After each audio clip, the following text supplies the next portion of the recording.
Bonjour, je suis Sandra Ambos, l'auteure de Merveilleuse, le guide de grossesse qui réenchante la naissance, et la fondatrice de la marque Ilado qui propose des bolas de grossesse et des créations pour le bien-être des mamans et de leurs bébés.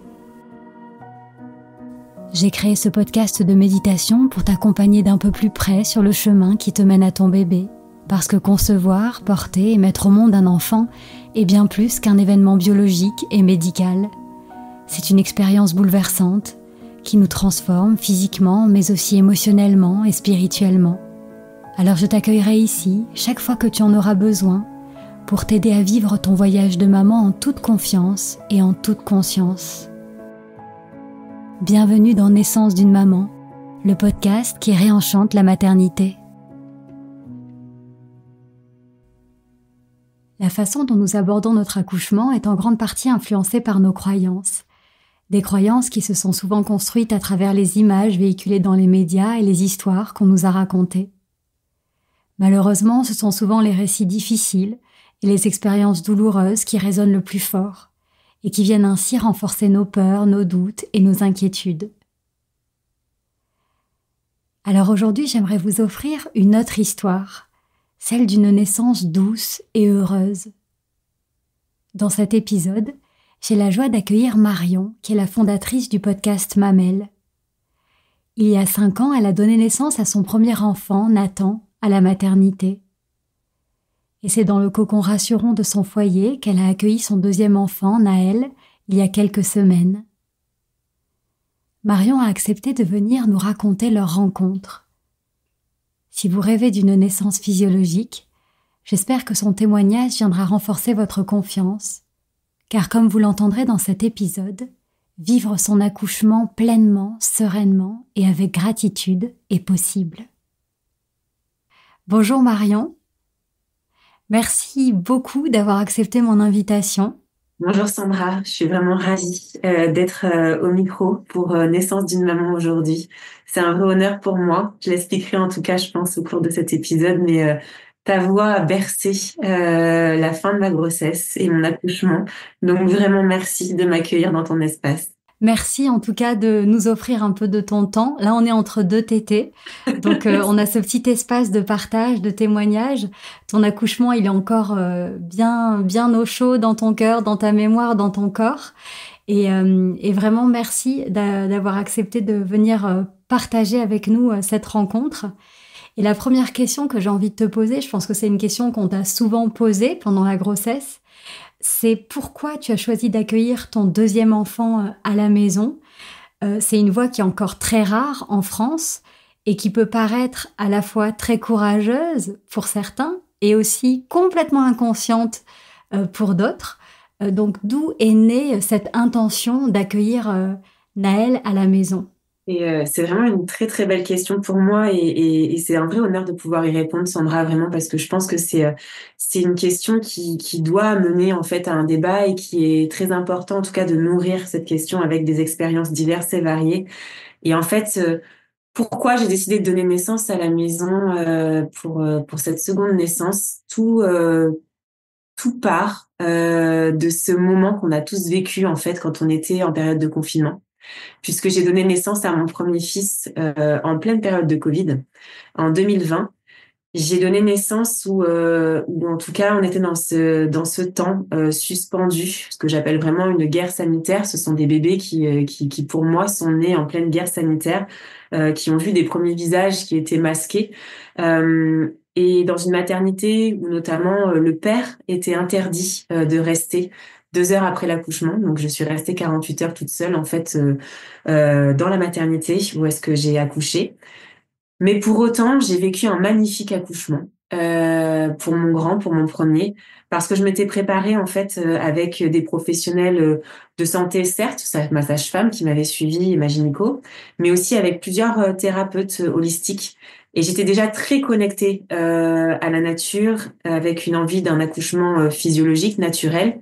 Donc j'ai accouché sans péridurale pour mon premier. J'ai fait la majorité du travail à la maison, simplement parce que le contexte m'a clairement poussée à ça. Il était hors de question que je rentre à la maternité et qu'on me prive de la présence de mon mari et donc du père de mon enfant, à mon sens, qui était totalement illégal. Et pour le coup, j'ai fait le maximum de travail donc à la maison pour mon grand. Et je suis arrivée à la maternité, il était 2 heures du matin et j'ai donné naissance 3 heures après. Ça a été extrêmement rapide. Et en fait, j'ai rien eu besoin, à part de la présence de mon compagnon à mes côtés.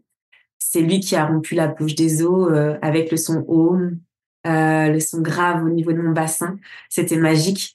Et en fait, la sage-femme a juste été là simplement pour, en tant qu'observatrice, en fait, dans cette première naissance. Et on a tout fait, en fait, ensemble, soudés avec mon mari. Et après, donc, comme je l'ai dit, j'étais toute seule pendant 48 heures à la maternité. Déjà là, je pense que mon rapport au médical, à la médecine moderne, si je puis dire, le Covid, ça m'a fait vraiment prendre beaucoup de hauteur sur mon utilisation, ma vision et l'importance de la médecine moderne. Comment l'utiliser réellement, parce que je ne suis pas là en train de décrier et en train de vouloir dire que je souhaitais un accouchement sans la médecine. C'est pas du tout ce que je veux dire par là, mais ça m'a permis de repenser l'utilisation de la médecine moderne et pardon. Et quel était en tout cas son comment dirais-je? Quel était en tout cas l'intérêt de systématiquement donner naissance dans un milieu hospitalier? Parce qu'effectivement, ça m'a permis de me reposer la question sur pourquoi on donne naissance dans un milieu hospitalier?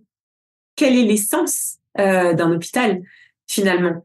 On y va parce que on a une douleur, on a mal quelque part, ou parce que on a un traumatisme. D'ailleurs, c'est pas forcément une blessure physique qui est apparente. Mais en tout cas, ça m'a questionnée sur comment j'ai envie d'accueillir mon fils, mon enfant, quelles sont les premières personnes que j'ai envie qu'il voit, qu'il sente. Et tout ça, ça a commencé à germer en fait avec cette naissance, cette première naissance. Et puis il y a aussi, j'imagine, à travers ce que tu décris, la confiance dans ton corps que tu as acquis à travers cette première expérience. Donc ça ne faisait plus de doute que tu en étais capable. Et puis tu as pu finalement vivre un accouchement où la médecine n'a déjà pas été très présente pour toi, puisque tu as eu ce premier accouchement par toi-même. Donc finalement, j'imagine que ça aussi, ça t'a invité à faire ce choix pour ta deuxième naissance. Totalement, en définitive, ce que je pensais être de prime abord, en fait, comment dirais-je, que je pensais que la médecine moderne, en tout cas, aller accoucher dans un hôpital, c'était pour moi une évidence. À l'époque, je ne savais même pas que l'accouchement à domicile existait. Pour être totalement honnête, j'avais même pas encore créé mon podcast, j'étais même pas du tout renseignée, en fait, sur les autres possibilités. Et en période de Covid, autant dire que c'était même pas envisageable. Donc voilà, vraiment, j'avais même pas cette vision-là de la naissance autre que en maternité. Et effectivement, cette confiance dans mon corps, parce qu'effectivement, j'ai eu des arrêts de grossesse qui sont intervenus avant de donner la naissance à mon grand. Elle a été décuplée avec déjà un immense respect pour ce corps qui avait déjà été subi pas mal de traumatismes avant et qui a donné la vie déjà avec une grande facilité sur cette première naissance-là. Et comment est-ce que tu t'es préparée enfin, on va y venir aussi pour ta deuxième grossesse, mais entre les choix de mode de préparation que tu avais fait pour ta première et ceux que tu as fait pour ta deuxième, est-ce qu'ils ont évolué ou est-ce que tu as eu exactement la même préparation pour tes deux grossesses? Très honnêtement, c'était la même préparation. Pour l'un comme pour l'autre, alors même qu'on était en période de Covid, on faisait tout en fait à distance. Mais pour mon premier, on a fait du chant prénatal avec mon mari. On était suivis régulièrement donc avec une ostéopathe, avec ma sage-femme qui avait exercé. Alors si je me trompe pas, oui, c'était sur l'île de la Réunion. Et pour le coup, elle avait une vision qui était très ancrée avec comment dirais-je, un accompagnement basé sur l'homéopathie, sur des pratiques naturelles, à l'époque on parlait du liniment. Bon, je l'ai pas fait, mais c'est vrai qu'elle nous proposait effectivement de faire nous-mêmes notre propre liniment. Donc elle avait déjà une vision qui moi me parlait beaucoup et en tout cas a réveillé toute cette reconnexion que j'avais besoin en fait avec la nature, avec le soin naturel, avec les remèdes naturels. Donc tout ça en fait je l'ai refait pour cette seconde naissance. Et j'ai oublié aussi quelque chose qui était très important, c'est que j'ai été suivie par une hypnothérapeute aussi au cours de ma première grossesse. simplement, et tu le sais très bien aussi, je vais en parler aussi pour cette deuxième enfantement, mais simplement pour m'aider à surmonter aussi des marques qui sont pas visibles, mais que le poids notamment des générations passées, et aussi certains mots aussi que je connaissais dans ma propre famille, et donc l'hypnothérapie a été pour moi très très très importante et m'a aidée sur beaucoup de choses à ce moment-là. Pour lever des mémoires en Exactement. transgénérationnel sur ta Ouais, lignée de femmes. très très intéressant. Et sur la douleur en particulier, on va dire plutôt sur l'intensité en Oui. particulier, Mm. comment est-ce que tu t'es préparé à vivre cette traversée, la traversée de cette intensité? Est-ce que c'était vraiment le chant prénatal qui t'avait finalement donné la confiance et les ressources, ou est-ce que tu as eu d'autres manières d'aborder cette question? C'est intéressant ce que tu me dis, Sandra, parce que en fait, comment dirais-je, j'ai un apport et un rapport avec la douleur qui est très particulier, dans le sens où je n'ai jamais eu mal, je n'ai jamais ressenti de douleur, et c'est vrai que c'est pour ça que je déteste, vraiment, je le dis, je déteste quand on parle de souffrance, en fait, des contractions. Je déteste ce mot voilà, ce parallèle entre souffrance et contraction, parce que la souffrance, pour moi, c'est bien autre chose. Donc, douleur, bien évidemment, j'entends, intensité, j'entends, mais la douleur, pour moi, en toute honnêteté, je n'ai jamais eu de douleur, que ça soit pour mon premier comme pour mon deuxième accouchement. Euh, j'ai, euh, j'ai cette force, sans doute, qui fait que je commence à ressentir l'intensité qu'arriver à la fin de ma dilatation. C'est pour ça, en fait, souvent que quand je suis arrivée à l'hôpital, j'étais déjà dilatée à 4, et que là, pour ma deuxième naissance, quand ma sage-femme est arrivée, j'étais quasiment dilatée au maximum, j'étais à 8. Donc j'arrive pas à jauger, en fait, l'intensité avant d'arriver vraiment au maximum de ma dilatation, parce que pour moi, ça fait vraiment partie d'un processus, en fait, du processus de la naissance. Et donc, j'ai cette vision qui est que cette intensité, elle fait partie de la naissance, et je la vois vraiment pas comme une traversée ou quelque chose qui va être difficile. Ça fait partie du job, quoi. Donc quand elle arrive, je l'accueille vraiment à bras ouverts avec cette visualisation des vagues, et j'ai jamais ressenti une quelconque douleur vraiment insupportable. Hmm. Donc cette intensité, elle est au service. Elle est au Totalement. service du mouvement, au service de la vie. L'hypnonaissance t'a peut-être aidé aussi à percevoir les contractions comme des amis, des alliés, te laisser porter par la vague. Le souffle aussi, j'imagine que tu as aussi pas mal travaillé sur enfin, apprivoiser le souffle, apprivoiser la respiration. Totalement, clairement, c'est ça qui m'a aidée et qui m'aide, en fait, dans cette phase des contractions qui sont de plus en plus intenses. C'est clairement le souffle, la respiration, mais aussi l'introspection, dans ce sens où je rentre, en fait, à l'intérieur de moi pour vraiment accueillir chacune de ces vagues, parce que c'est vraiment comme ça que je les visualise. Et pour moi, cette intensité, c'est vraiment ma vision des choses. On ne peut pas l'enlever, en fait, de la naissance.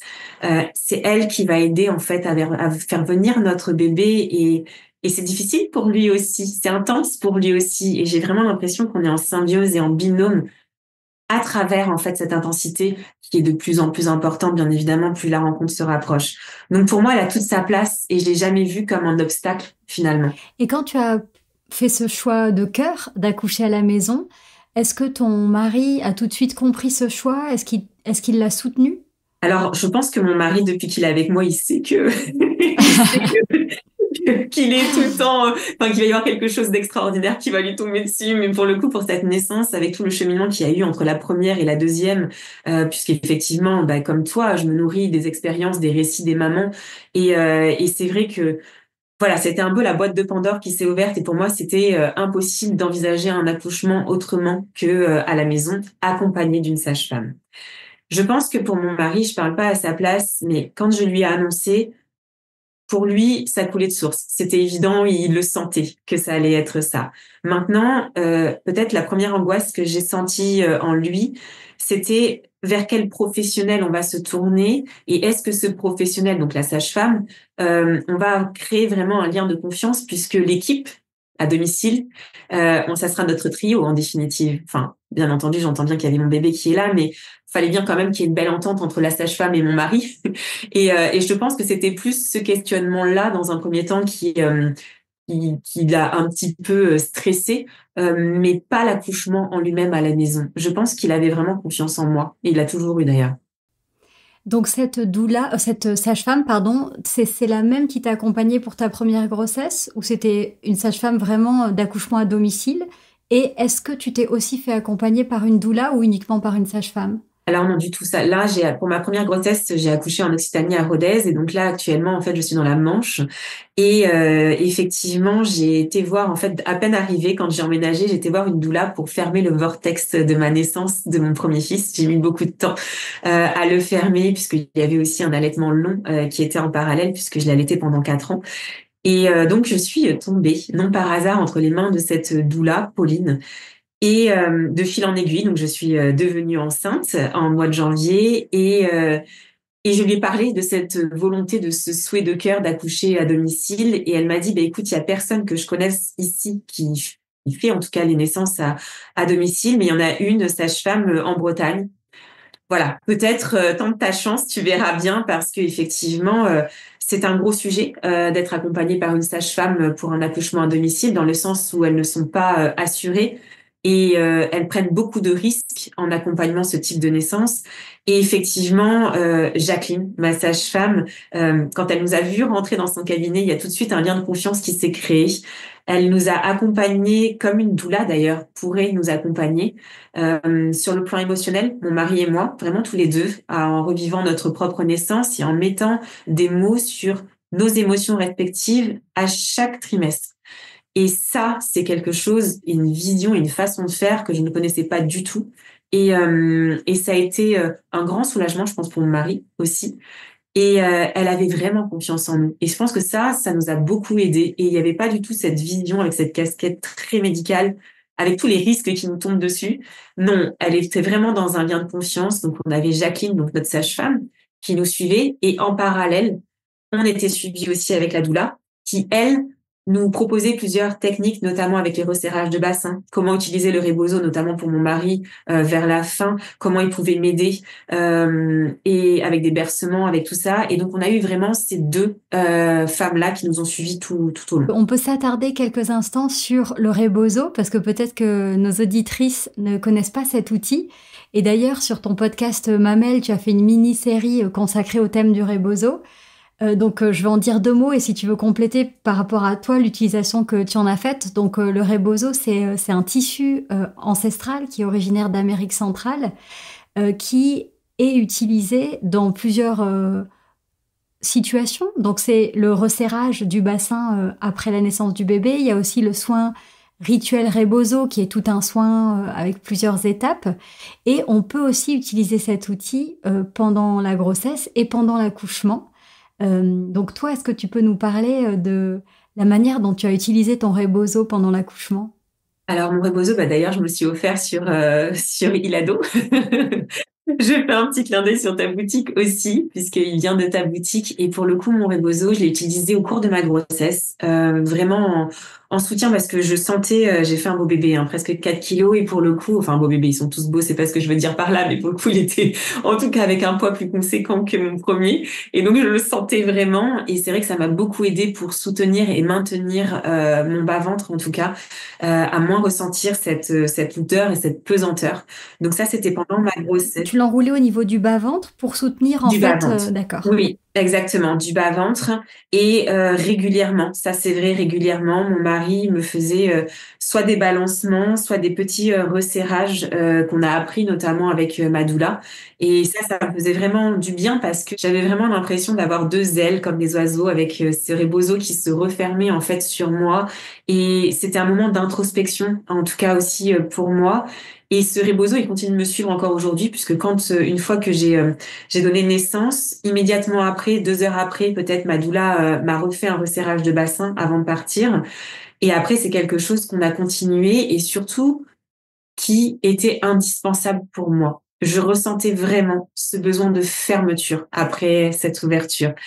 Et j'en ai encore besoin parce que je suis à 4 mois après et j'en ai vraiment encore besoin. Et c'est souvent le matin, eh bien, que je me fais un resserrage, en fait, du bassin. Je reste 2, 3 heures avec mon rebozo autour de moi parce que j'en ressens le besoin vraiment de me déposer dedans et de resserrer, en fait, mon bassin après avoir accueilli un bébé, voilà, de presque 4 kilos. Tu as déjà fait le rituel de fermeture avec ta doula? Alors, je vais le faire normalement le mois prochain, simplement parce que je voulais faire, alors je sais pas si, en tout cas, c'est quelque chose aussi que tu as pu pratiquer, mais je voulais faire un soin de vapeur, un yoni steam.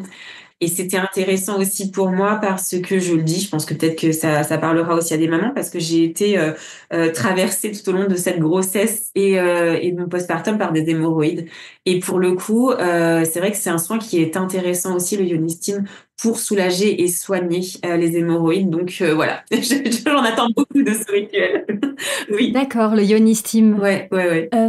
Pour revenir sur l'accouchement à la maison, donc on a parlé de ce choix de cœur. Est-ce que tu as eu, pendant ta grossesse ou avant ton accouchement, des moments de doute ou alors tu as réussi à rester dans le cœur tout au long de ta grossesse jusqu'à la rencontre? C'est assez extraordinaire ce ressenti parce que je n'ai jamais eu une seule peur sur mon accouchement. J'ai jamais eu une angoisse ou quoi que ce soit qui m'ait traversé l'esprit sur potentiellement ça pourrait se mal se passer ou potentiellement je pourrais accoucher à la maternité. Jamais, jamais. J'avais une sorte de confiance qui était vraiment extraordinaire, mais comme pour ma première naissance aussi, je n'avais vraiment aucune angoisse. Les seules craintes que j'avais étaient uniquement de savoir si ma sage-femme allait être présente, dans le sens où elle suivait plusieurs mamans avec qui allaient donner naissance à domicile. Et voilà, ma seule crainte, c'était de tomber entre guillemets le même jour qu'une autre et que elle soit déjà présente sur l'autre. Et là, dans ce cas-là, j'étais contrainte d'aller à la maternité. C'était ma seule crainte. Est-ce que tu peux nous raconter comment ça s'est passé depuis la première contraction jusqu'au moment où tu as tenu ton bébé dans tes bras? Voilà, comment ça s'est passé pour toi, cet accouchement? Alors, ça a été très rapide. C'était un samedi matin, je m'en souviens, parce qu'on allait au marché tous les samedis matins, on va au marché. Et pour le coup, je me suis levée, j'ai perdu une partie de mon bouchon de queue.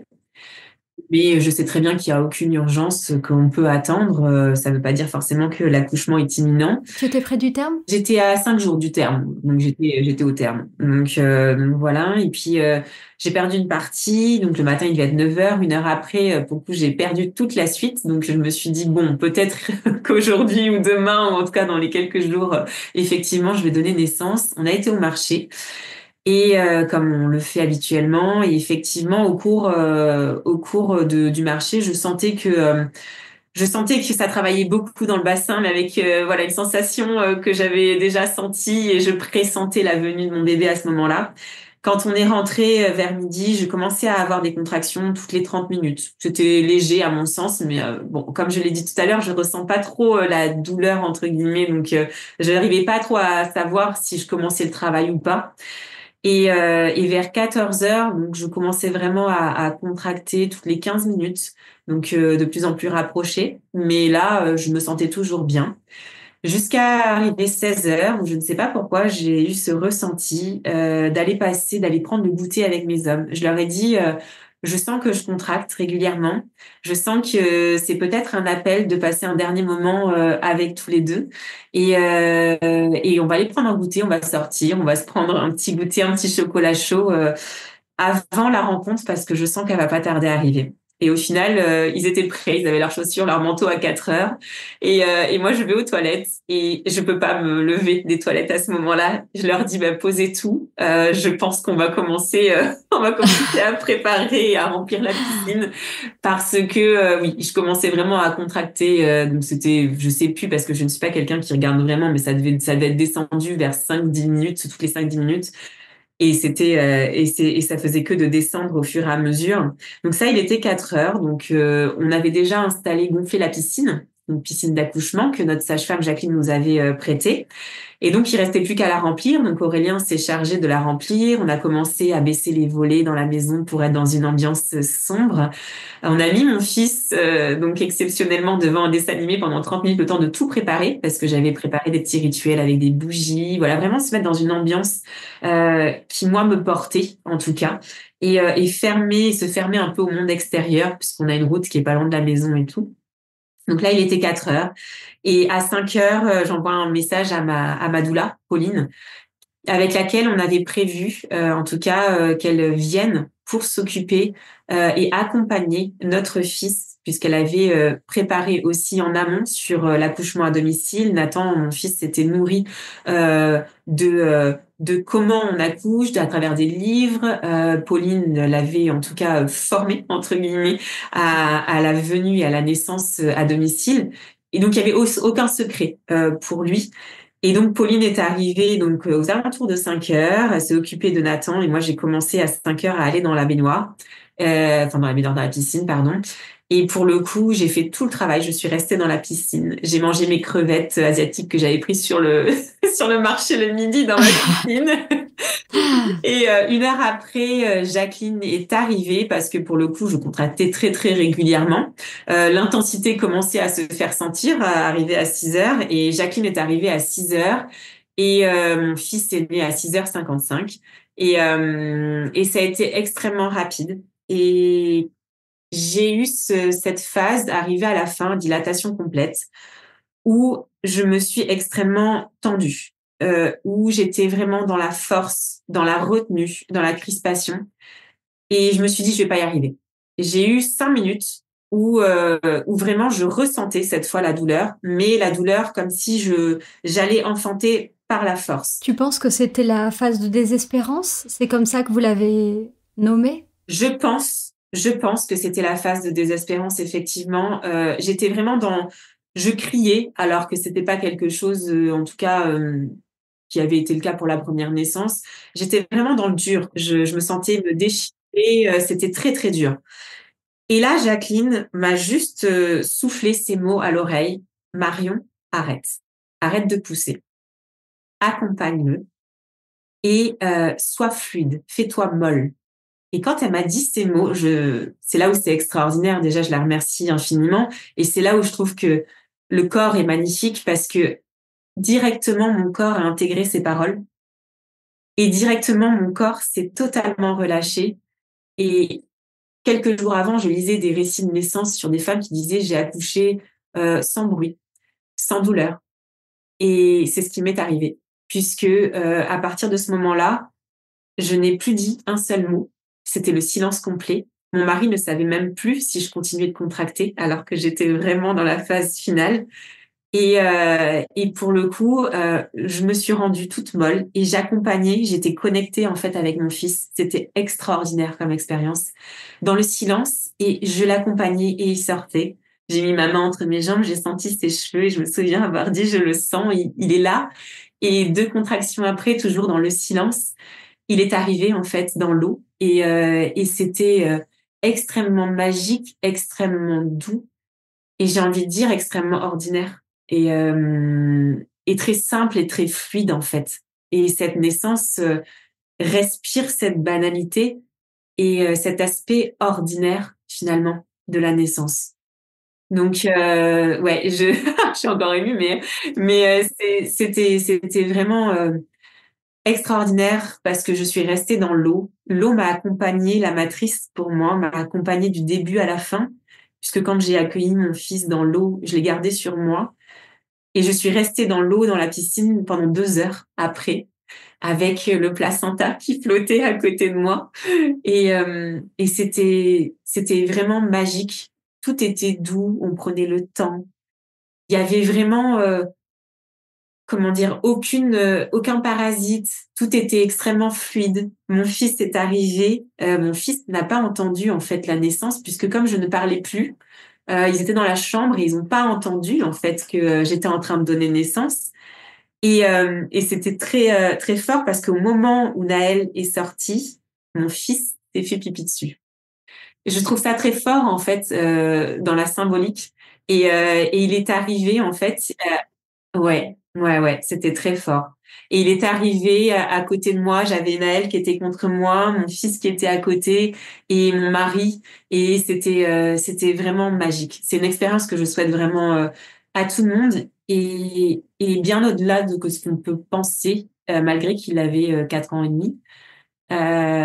Il était très important pour moi d'avoir mon fils à côté. Il m'a donné une force extraordinaire et je trouve ça extrêmement beau de montrer à un jeune garçon, à un futur homme et peut-être un futur papa, euh, l'importance d'être entouré d'hommes le jour de la naissance et d'avoir cette vision d'une naissance aussi fluide et belle qui restera marquée et gravée en lui.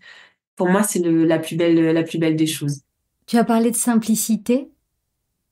Je trouve que c'est aussi quelque chose de très fort parce que la naissance douce, fluide, est considérée comme exceptionnelle, alors que en réalité, ça fait partie de la normalité et de ce que tout le monde mérite. On mérite cette naissance, nos enfants méritent cette naissance, l'humanité. Michel Audin qui disait que pour changer le monde, il fallait changer la manière dont les bébés naissent. Et finalement, la naissance que tu as décrite, elle est très belle aussi par sa simplicité. Beaucoup de personnes me demandent effectivement de décrire cette naissance et ce que ça m'a apporté au vu du postpartum que je traverse aussi. J'ai envie de dire, cette naissance, pour moi, elle est vraiment totalement ordinaire et totalement banale. Et elle m'a permis de me rendre compte que effectivement, ce qu'on décrit comme extraordinaire, exceptionnel, oui, ça l'est dans la symbolique parce qu'on donne naissance à un enfant et ça reste un miracle, quelque chose qui est extraordinaire, qui nous est donné à tous. Mais surtout, elle m'a permis de me rendre compte à quel point notre corps est puissant dans le sens où on est créé et on est conçu pour donner naissance. Et à travers ça, si on y pense bien et on y réfléchit bien, il n'y a rien d'extraordinaire. Tous les mammifères enfantent de cette manière-là. Et quand on arrive, en tout cas moi, c'est ce qui m'a beaucoup aidé dans ma visualisation, quand on arrive à se reconnecter à cet instinct naturel, très animal, mammifère, tout est fluide et tout devient très simple, très simple. Est-ce que tu as senti être déconnecté du mental? Tu as réussi finalement à plonger et à te laisser porter? Ou est-ce que c'était des espèces de va-et-vient entre je suis là connectée avec mon bébé dans la naissance et puis tiens, faut que j'appelle Jacqueline? Et est-ce que c'est des va-et-vient, une naissance comme ça, ou est-ce que tu plonges et jusqu'au bout? En fait, je pense que j'ai plongé à partir du moment où j'ai décidé et que j'ai acté ce choix de naissance à domicile. J'ai commencé cette plongée. Et je souhaite, et je tiens à le dire aussi, Sandra, j'ai commencé cette plongée aussi avec toi et grâce à toi. C'est important ce que je dis là parce que quand tu dis effectivement, est-ce qu'il y a des va-et-vient? Non, j'en ai pas eu. Euh, j'ai fait cette plongée, mais j'ai fait aussi beaucoup de travail et tes méditations guidées, Sandra, c'est pas parce que je suis à ton micro que je le dis, mais c'est vraiment pour moi très, très, très puissant comme outil. Parce qu'il y en a une, et je tenais à le dire, il y en a une qui m'a vraiment marquée et qui m'a permis en fait peut-être un dernier déclic dans cette confiance que j'avais déjà, mais qui m'a permis en tout cas de renouer avec ce qu'on disait tout à l'heure sur cette lignée transgénérationnelle. Et c'était la semaine 13 où tu décris et je revisite ma propre histoire. Et cette méditation, elle a été très puissante puisque j'ai écrit après à ma mère et à mes grands-mères. J'ai fait le petit rituel dont tu parles. Ce que je veux dire par là, c'est que j'ai ritualisé en fait ma grossesse à partir du moment où j'ai plongé, j'ai décidé de faire cette naissance à domicile. Et ce qui fait qu'au moment, le jour de mon accouchement, j'ai jamais appelé Jacqueline ou Pauline d'ailleurs qui était là ou même mon mari. J'étais dans mon monde. J'étais très alignée et très connectée. J'ai remercié les femmes de ma lignée pour ce qu'elles ont pu m'apporter. Et surtout, je me sentais très nourrie et très humble à la fois de ce corps qui a pu être meurtri par le passé, par ma propre histoire, ma propre expérience, et qui m'offrait ce passage et ce moment de vie intense. Et j'avais une confiance tellement absolue je ne sais pas comment dire, c'est encore une fois tellement naturel en moi de donner naissance de cette manière que j'étais vraiment en fait dans mon monde avec mon bébé et à aucun moment je ne suis sortie de ce monde. Et je suis toujours en fait dedans, déconnectée du temps, déconnectée du nombre de tétés qu'il va faire dans la journée ou dans la nuit. Mais tout ça, ça se poursuit dans mon postpartum et c'est ce qui fait que c'est fluide et que c'est doux en fait. Se déconnecter du temps, de cette vie que l'on a en fait aujourd'hui et, euh, et en faisant ça, tout est fluide. Je me sens vraiment reconnaissante d'avoir pu mener à bien une telle grossesse, mais surtout très très humble face à mon corps parce que je souffre de boulimie. C'est terminé pour moi en tout cas, mais ça reste une maladie psychiatrique. Et parce que j'ai eu des arrêts de grossesse, parce que mon corps a connu des bébés morts. Et, euh, et je me dis, mais quelle beauté, quelle puissance qu'il continue à croire en moi et qu'il continue de me prouver que la nature humaine est belle et que notre corps, finalement, si on sait le regarder, l'observer et l'écouter, c'est nous montrer, je pense, tous les chemins pour arriver où on veut, en fait.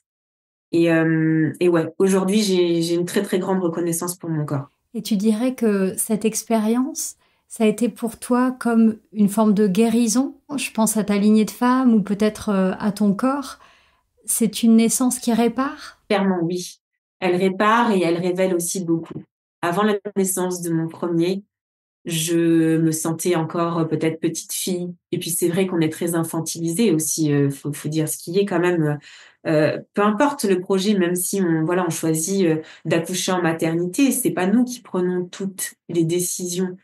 Et je tiens à le dire quand même, c'est que quand on souhaite donner naissance à domicile, il faut quand même avoir un certain courage parce que il faut avoir le courage d'aller voir des professionnels de santé parce que moi j'ai continué à être suivie donc une fois par à chaque trimestre en faisant chaque échographie avec un gynéco. Il faut avoir le courage d'aller face à ces professionnels qui n'ont pas forcément cette vision de la naissance à domicile et qui peuvent être très délétères, très méprisants sur ce type de projet de naissance. Tu leur partageais ton projet de naissance? Totalement. Ça a été pour moi dur. Ça a été quelque chose parce que ça te demande d'aller puiser en toi pour décrire. Au-delà de ta propre intention, ça te demande d'aller dans la conviction profonde. C'est ça. Et je dois dire que j'étais très heureuse parce que notamment une sage-femme à un moment donné, voilà, qui me suivait pas, mais beaucoup qui est arrivée comme ça en cours de chemin, qui m'a dit mais vous accouchez à domicile parce que vous n'appréciez pas notre travail. Mais j'ai dit, mais comment vous pouvez dire ça? J'accouche à la maison avec la présence d'une sage-femme. Donc non, pas du tout. Et ça a ouvert le débat et je pense que c'est vraiment ce qui manque aujourd'hui, en fait. C'est que la naissance à domicile, on en parle très peu et quand on en parle mal, dans le sens où on n'est pas informé sur réellement ce que c'est, les démarches qu'il y a en amont, quels sont les risques aussi que prennent les sages-femmes alors quand bien même c'est une pratique qui reste légale en France, heureusement, j'espère encore pour longtemps. Mais effectivement, je pense qu'il y a vraiment un sujet à avoir et à débattre avec les professionnels en pluridisciplinarité autour de ce sujet. Parce qu'il y a des non-dits. Mais c'est vrai on oppose les deux naissances, alors que la sage-femme est ce qui fait le pont Exactement. entre ces deux formes de naissance. Et on l'oublie, mais il y a pas très longtemps, à l'échelle de l'humanité, tout le monde accouchait à la maison. C'est ça. C'est exactement ça. Mais je pense que, enfin, en tout cas, cette naissance, voilà, ça m'a demandé du courage pour pouvoir aller. J'ai presque dire, je devais aller militer, quoi, prêcher pour. Je devais vraiment m'armer d'un courage supplémentaire parce que je ne savais pas comment j'allais être pêchée. Et en définitive, mine de rien, aller avec la boule au ventre à une échographie parce qu'on doit défendre notre projet de naissance que vraiment savoir comment va notre bébé, c'est quelque chose qui pour moi n'a pas sa place. Non. ça enlève une partie en fait de la saveur de cette naissance. Et j'ai eu la chance, en tout cas, peut-être aussi parce que voilà, je baigne dans ce monde de la maternité et que j'ai pu m'exprimer comme je le souhaitais face à ces professionnels et qu'ils ont totalement, en tout cas, acté et compris ce projet de naissance. Mais on sent que les portes sont fermées quand même. Et c'est dur pour nous qui souhaitons donner la naissance à domicile de devoir redoubler d'efforts. Alors là, tant face aux professionnels, mais aussi, on n'en a pas parlé, mais c'est vrai, à toutes ces peurs et ces injonctions aussi sociétales, mais qu'on peut trouver aussi à travers les membres de notre famille, de notre propre famille, parce que ça leur renvoie toutes leurs propres peurs que nos mères, que nos grands-mères ont eues lors de leur propre naissance. Donc oui, je pense qu'il faut un courage pas supplémentaire, mais différent que quand on mène un projet de grossesse en milieu médicalisé. Après, je trouve que ce qui serait idéal dans un monde de compromis, c'est d'arriver à accoucher en maternité comme à la maison, Bien sûr, pour pouvoir utiliser la médecine pour ce qu'elle est vraiment, un filet de sécurité. exactement. On lui doit beaucoup Mm. à cette médecine. Bien sûr. Moi, ça, c'est mon rêve le plus profond, tu vois, c'est d'arriver à emmener dans les maternités les méditations, à emmener des naissances en confiance, sereine, où on se sent vraiment actrice, et de se dire, en plus de ma sécurité intérieure, il y a cette sécurité extérieure dont on a peut-être aussi besoin, ou peut-être si c'est pas nous, nos maris, et on sait à quel point l'énergie dégagée par les personnes qui nous entourent le jour de la naissance est important. Ça peut se passer moins facilement et moins positivement si toutes les énergies sont pas alignées. Donc je me dis, voilà, il faudrait essayer d'arriver à accoucher comme à la maison, à la maternité, et que ça devienne la norme. C'est important ce que tu dis et moi aussi, ça serait vraiment mon rêve. Mais pour cela, c'est vrai qu'on a eu la discussion, notamment avec ma sage-femme, avec Jacqueline, qui disait dans ce cas-là, il faut vraiment que les maternités s'ouvrent à la présence des doulas. Parce que il y a aussi ce gros problème aujourd'hui qui est qu'on confond, alors que il y a même pas à confondre l'accompagnement d'une doula et d'une sage-femme, ça n'a strictement rien à voir. Et c'est vrai que si on souhaite ce type de naissance-là dans les maternités, ouvrons la porte aux doulas pour qu'elles puissent accompagner tout le volet émotionnel de la maman, de la future maman, mais aussi, comme tu viens de dire, du compagnon qui sera là. Et je pense que ça peut vraiment être très aidant, même pour l'équipe médicale qui est là. Mais pour Ça bouge aussi de ce côté-là. Tu as entendu des expériences de mamans qui pouvaient accueillir leur doula? pas du tout. Bah non, parce que récemment encore, tu vois, là où est-ce que je suis, ils ont refusé la doula qui m'a accompagnée en maternité. Donc non, il y a vraiment un travail là à faire, à opérer, mais je pense que ce travail pourra se faire que quand les uns et les autres se rencontreront autour d'une table et pourront décrire clairement quel est l'accompagnement de chacun pour pas qu'il y ait de confusion. Donc non, et puis les maisons de naissance, c'est vrai qu'il y en a de plus en plus qui s'ouvrent, il y en a de plus en plus qui sont ouverts, mais je pense que on a l'impression que ça s'ouvre parce que toi comme moi, on baigne dans une communauté de mamans qui est ouverte à cela, mais c'est loin d'être la norme, c'est loin d'être le commun. En tout cas, j'espère que tes mots pourront nourrir la confiance des auditrices et qu'elles seront convaincues qu'elles ont tout ce qu'il faut en elles pour accoucher de la manière la plus fluide, douce et puissante, parce qu'on peut être à la fois puissante et douce. Et j'espère que de t'entendre, tu vois, d'entendre ce récit de naissance positif, ça peut les aider, quel que soit le type d'accouchement vers lequel elles se dirigent. Même si c'est vers un accouchement avec une péridurale, il y a beaucoup à apprendre de la naissance à la maison. Bien sûr, et de toute façon, je pense que quand on garde en tête que la naissance est un miracle, on a quand même cette part de mystère qui reste et qui demeure, quel que soit notre choix et notre projet de naissance en définitive.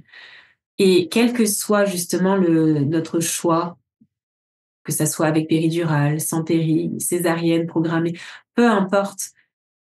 Ce que je voudrais juste faire passer comme message, c'est que c'est important, à mon sens, de faire toute cette introspection aussi que tes méditations nous invitent à faire, à lever ces peurs, parce qu'il y a plein d'outils qui existent aujourd'hui, qui sont à notre portée de main et qu'on peut mettre en place à la fois pour nous, pour vivre une grossesse et un accouchement serein, mais aussi pour notre bébé, parce que il est avec nous dans cette barque et tous ces outils-là, ils sont bénéfiques pour nous, mais ils sont bénéfiques pour lui aussi.